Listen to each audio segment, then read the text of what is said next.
તો શ્રી મહાપ્રભુજીનું પ્રાગટ્ય આ ભૂતલ ઉપર અને આવા કલિયુગમાં શું કામ થયું? તો એ ખૂબ સુંદર પ્રસંગમાં શ્રી ગોકુલનાથજીના કૃપાપાત્ર ભગવદીય કલ્યાણ ભટ્ટ એમણે એકવાર શ્રી ગોકુલેશ પ્રભુને પ્રશ્ન કર્યો કે કૃપાનાથ, મારા મનમાં એક સંદેહ રહે છે કે શ્રી પૂર્ણ પુરુષોત્તમને ગોલોક ધામમાંથી આ ભૂતલ પર પ્રગટ થવું હતું, તો બીજા ઉત્તમ યુગોમાં નહીં અને આ ઘોર કલિકાલમાં શ્રીનાથજી સ્વરૂપે પોતે જ કેમ પ્રગટ થયા? અને એ પણ આ ઘોર કલિકાલમાં. બીજા કેટલા બધા યુગો છે એમાં નહીં, પરંતુ આ કલિકાલમાં જ કેમ પ્રગટ થયા? ત્યારે શ્રી ગોકુલનાથજીએ મંદ હાસ્ય કરીને અને કરુણા દ્રષ્ટિ કરીને એ પ્રસંગનું વર્ણન કર્યું કે રસો વૈસહ પુરુષોત્તમ નિજ લીલા ધામમાં નિજજનો સાથે વિવિધ લીલાઓ કરે છે. નિત્ય લીલા નિત્ય નવતન. ઠાકોરજી આપણે જે પણ અહીં દર્શન કરીએ છીએ, કીર્તન કરીએ છીએ, એ બધી લીલાઓ કીર્તન આધારિત જે પણ લીલાઓ થાય છે, જે પણ અષ્ટાયમ સેવા થાય છે, એ બધી નિત્ય લીલાઓ ગૌલોક ધામમાં નિકુંજમાં નિત્ય બિરાજે છે. અને એ જ લીલાઓ ઠાકોરજી પણ ત્યાં કરે છે. અને એ જ ભાવથી આપણે પણ અહીં એ સ્વરૂપની ઠાકોરજી નિત્ય લીલા કરે જ છે. નિત્ય ઉત્સવો થાય છે અને હજી પણ એ વસ્તુ પ્રગટ બિરાજે છે. એ ભાવથી આપણે પણ સેવામાં એ પ્રકાર કરીએ છીએ અને કીર્તનો ગાઈએ છીએ. તો જ્યારે ઠાકોરજી લીલા ધામમાં બિરાજતા હતા ત્યારે પોતે ઠાકોરજી સર્વ લીલા કરવાને સમર્થ છે, આનંદ ઘન છે, રસિક શિરોમણી છે, સર્વગુણ સંપન્ન છે, કૃપા સિંધુ, દીનબંધુ, ભક્તવત્સલ છે. સર્વના શિરોમણી એવા આ પરબ્રહ્મ પુરુષોત્તમ પાસે સર્વ અવતારો, અંશ અવતાર, કલા અવતાર, વિભૂતિ અવતાર, 14 લોક, 14 અખિલ બ્રહ્માંડ, વેદ, અષ્ટમહાસિદ્ધિ, નવનિધિ, 4 પુરુષાર્થ આદિ સર્વ કોઈ હાજર રહે છે. કેમ કે જ્યારે કોઈ ચક્રવર્તી રાજા હોય અને એના નીચે જેટલા પણ સામાન્ય રાજા હોય, જ્યારે મહાસભા થાય ત્યારે બધા રાજાઓને આવવું પડે અને એ ચક્રવર્તી રાજા જેમ કે એમ એને કરવું પડે. તો અહીં પણ ઠાકોરજીની સેવામાં, હાજરીમાં કોઈ દૂર, કોઈ નજીક, અલગ અલગ વિભૂતિઓ, દેવી દેવતાઓ બધા હાજર છે. એટલે જ તો આપણા પુષ્ટિ માર્ગમાં કહેવાય છે કે મુખ્ય આપણે ઠાકોરજીને પરબ્રહ્મ પૂર્ણ પુરુષોત્તમ રસિક શિરોમણી યશોદોત્સંગ લાલિત ભગવાન શ્રી કૃષ્ણની સેવા કરી લઈએ, ઠાકોરજીની સેવા કરી લઈએ એટલે બધું એમાં આવી ગયું. કેમ કે એમના નીચે જ તો બધા દેવી દેવતાઓ છે, જેટલી પણ વિભૂતિઓ છે, જેટલા પણ છે, જે લોક અત્યારે બધી જગ્યાએ ભટકે છે કે મારે આમનું કરવું છે ને ઓનું કરવું છે ને આનું કરવાની જરૂર છે ને, પરંતુ એમાં જ એકમાં જ બધું આવી જાય છે કે જેમ મુખ્ય છે એમાં બધું આવી ગયું. તો એ રીતે ઠાકોરજી પાસે બધા શક્તિઓ પણ હાજર હોય છે. તેમાં કૃપા શક્તિ છે, ઈચ્છા શક્તિ છે, ભક્તિ શક્તિ છે, પ્રભુતા શક્તિ છે, જ્ઞાન શક્તિ છે. એ બધી શક્તિઓ મૂર્ત સ્વરૂપે ત્યાં હાજર બિરાજતી હોય. જેમ કે ઠાકોરજીને ઈચ્છા થઈ કે કૃપા કરવાની, તો એ કૃપા રૂપી એક શક્તિ છે. જે પ્રમાણે શ્રી યમુનાજી છે, ગંગાજી છે, અલગ અલગ કેમ સ્વરૂપ છે, એનું આધિભૌતિક, આધ્યાત્મિક અને આધિદૈવિક સ્વરૂપ હોય છે. એમ ઠાકોરજી કૃપા કરે તો એ કૃપા શક્તિ છે, એનું આધ્યાત્મિક સ્વરૂપે છે, આધિદૈવિક સ્વરૂપ પણ છે. તો એક વખત શ્રીજી એટલે ઠાકોરજી સ્વામિનીજી સાથે અતિ આનંદમાં બિરાજતા હતા. ત્યારે આપના મનમાં ભૂતલ પરના ભક્તોની સહજ સ્મૃતિ થઈ ગઈ. ઘણી વખત થાય એવું, કેટલા વર્ષોથી જીવ વિખૂટા પડી ગયા હોય એટલે ઠાકોરજીને યાદ આવી. કેમ કે આપણે વાર્તા પ્રસંગોમાં જોઈએ છીએ કે જ્યારે જ્યારે જીવને અપરાધ પડે છે એ જીવને અપરાધ વશ જે પણ દોષ થાય છે, એટલે સ્વામિનીજી હોય કે બીજા જે પ્રમાણે હોય, એ શાપથી એ જીવ ભૂતલ ઉપર આવે છે. તો એ બધા જીવોને ઠાકુરજીને યાદ આવી, એ જીવોની સ્મૃતિ થઈ અને આપના મનમાં એમના માટે કરુણા પ્રગટ થઈ.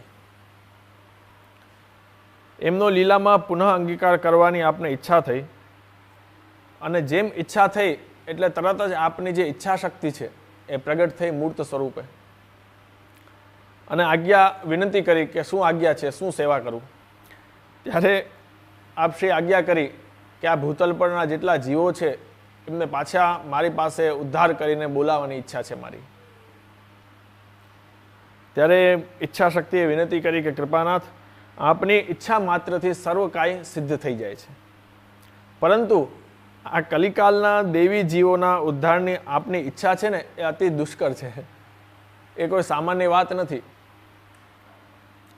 કેમ કે એમનામાં ધર્મ નથી, વ્રત નથી, તપ નથી, જપ નથી, દાન નથી અને જ્ઞાન અને વૈરાગ્ય પણ નથી. કોઈ બહુ મોટી વાત છે, સામાન્ય વાત નથી. એ કોઈનું સામાન્ય કોઈનું કામ નથી કે આ જીવોનું, અત્યારના કલિકાલના જીવોનું ઉદ્ધાર કરીને ઠાકોરજી પાસે પહોંચાડવા. જેટલા અહીં બેઠા છીએ આપણને બધા જીવોને ખબર છે કે કેટલી દુષ્ટતા જીવોમાં ભરેલી છે, આપણે કે શું ખરાબી છે, કેવા ભાવના છે, કેટલો ભાવ છે, કેટલો નથી, કેટલો સ્વાર્થ છે, કેટલો કામ છે, કેટલો લોભ છે, એ બધી ખબર છે. હવે એ આવા જીવોને ઉદ્ધાર કરીને જે શુદ્ધ સ્વરૂપ છે એમની પાસે પહોંચાડવા એ બહુ અઘરું કાર્ય છે. એટલે એમને કીધું કે કૃપાનાથ, આ મારું કાર્ય નહીં.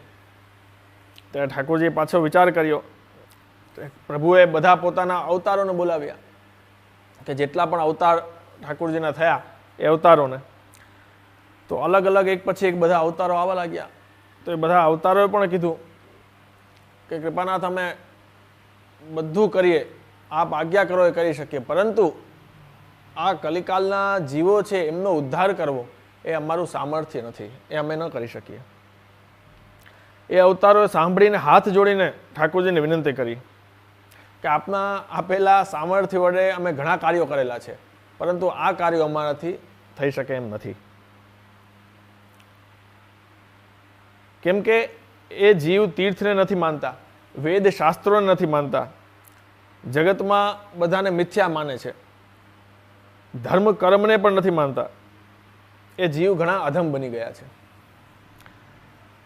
અને એવું છે કે પ્રભુ પૃથ્વીના રજકણો, આકાશના તારા અને સમુદ્રના જલબિંદુઓ ગણાય તો પણ એમના દુષ્કૃત્યો, એના દોષો ગણાય એવા નથી.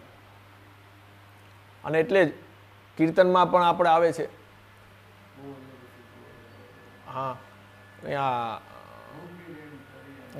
जितनी रवि छाया की कणिका तितने दोष हमारे, जितनी रवि छाया की कणिका तितने दोष हमारे, शरण आए सोई तारे. હા, એટલે એટલા બધા દોષ છે કે ગણી નથી શકાતા. પરંતુ શ્રી મહાપ્રભુજી ગુસાઈજી માટે કે પરંતુ આપની કૃપા એવી છે, ગુસાઈજીની શ્રી મહાપ્રભુજીની કૃપા એવી છે કે કેટલા પણ દોષ હોય છતાં પણ એમના શરણમાં, એમના ચરણમાં આપણે જઈએ મનથી, ભાવથી, કે જીવ દુષ્ટ છે, દોષથી ભરેલો છે, એમના ચરણમાં એવો પ્રતાપ છે કે દરેક દોષને બાળીને ભસ્મ કરીને ઠાકોરજીની નિકુંજ લીલામાં જીવને પ્રાપ્તિ કરાવે છે.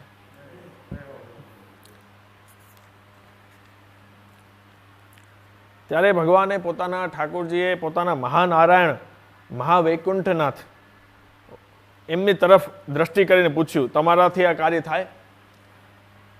ત્યારે એ પણ ગંભીરતાથી કીધું કે અમારે કોઈ બીજા સાધનની અપેક્ષા નથી.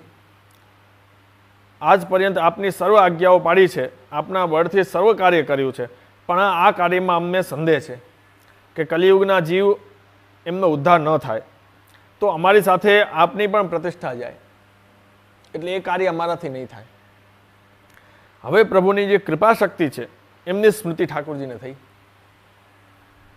તરત જ એ સ્વરૂપાત્મક બનીને સન્મુખ ઊભા રહીને ઠાકોરજીએ સૂચક દ્રષ્ટિ કરી ત્યાં તો કૃપા શક્તિએ નમ્રતાથી પ્રત્યુત્તર આપ્યો કે કૃપાનાથ, હું તો આપની આજ્ઞાકારિણી છું. મને વિશ્વાસ છે કે આપના પ્રતાપ બલથી આ આજ્ઞાનું પાલન થશે. મારા માટે કોઈ કાર્ય અશક્ય નથી, એ આપની કૃપાથી, કેમ કે કૃપા શક્તિ છે. અને આ સાંભળતા જ ઠાકોરજી પ્રસન્ન થયા. પ્રસન્નતાથી આજ્ઞા આપી ત્યારે કૃપા શક્તિએ દંડવત કરી અને ભૂતલ પર પધારવાની તત્પરતા દર્શાવી. અને શ્રી ઠાકોરજી આજ્ઞા કરી કે આ કાર્ય તમે કરશો જ, એમાં સંશય નથી, પરંતુ તમને અહીંથી મોકલતા એ મને ગમતું નથી, કેમ કે ઠાકોરજીને એટલે પ્રિય. ત્યારે કૃપાશક્તિ પરમ હર્ષિત થઈને વિનંતી કરે છે કે પ્રાણનાથ, આપ મારી સાથે ભૂતલ પર પધારો. નિકુંજ નાયક શ્રી ગોવર્ધનધર શ્રી ઠાકોરજીને પણ વિનંતી કરે છે કે આપ પણ મારી સાથે ભૂતલ પર પધારો. અને શ્રીજીએ પણ એ લીલા, સમગ્ર લીલા પરિકર સહિત આ ભૂતલ ઉપર આ વ્રજમાં પધારવાની સંમતિ આપી. ત્યારે એ વિનંતી કરી કે પ્રભુ, મારું કાર્ય હવે સરળ બની ગયું. આપના પ્રાગટ્યથી સંસાર ધન્ય થઈ જશે, દુષ્ટ જીવો ધર્માત્માથી અધિક બનશે. આપના સ્વરૂપના અને લીલાઓના દર્શનથી જીવો કૃતાર્થ થઈ જવાના છે.